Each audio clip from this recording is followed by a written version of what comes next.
maqaan lafaa si nyaadhu reen malee. Ana na yaaddes lubbuun xiyya gaafan qabsutti makame duute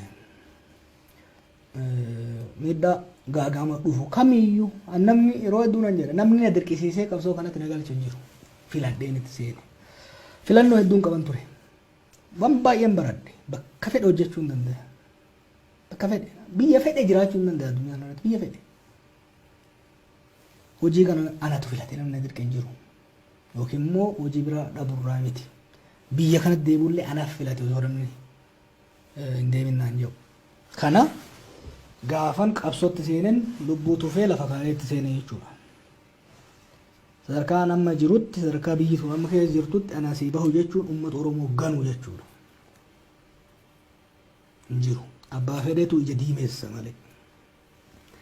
An beektaa umri xiyya mata 33 deemtu kana keessatti waan baay'een hojjedhe. Sakandii takka illee hin gaabbu. Takka uummata Oromoo hin ganne.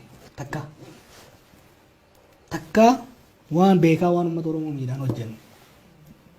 Ittiin boonaa jechuudha. Amma Oromoon wajjin haasa'u kana yoon du'e hin gaabbu'an. Hammaattuu azaabuman seena rakkoon hin jiru. Kanaaf uummata keenyan ka yaadni isaanii naa gala waan tokko beekuu qaban. Qabsaan ni du'a. Qabsoon itti fufu gaarii ta'aa miti. Hayilee Fidaan ni du'e qabsoon itti fufe. Baaroon ni du'e qabsoon itti fufe. Buruusoon ni du'e qabsoon itti fufe. Nadhiin ni dhaamsiifame. Jamarroo waleen ajjeefame itti fufa. Sadarkaa amma irra geesse kanatti immoo taakkuu takka du'a Sudaaniif duban deebiinu. Abbaan as bokkaanetti qabsaa'ota as bokkaanee angorra turraa tokko angorra baana jiru abdii kudhadhu maaliif tokkoffaa nu kunnu kanurra hammaatatti dhufa biyya kana ogo kana lammaffaa immoo nama akka kiyyaa kanas bokkaa'uun hin danda'amu. Minnesotaan deebi'u torban kana keessa mucaa kiyya ilaaluu nan deema garuu torban takka keessa nan deebi'a.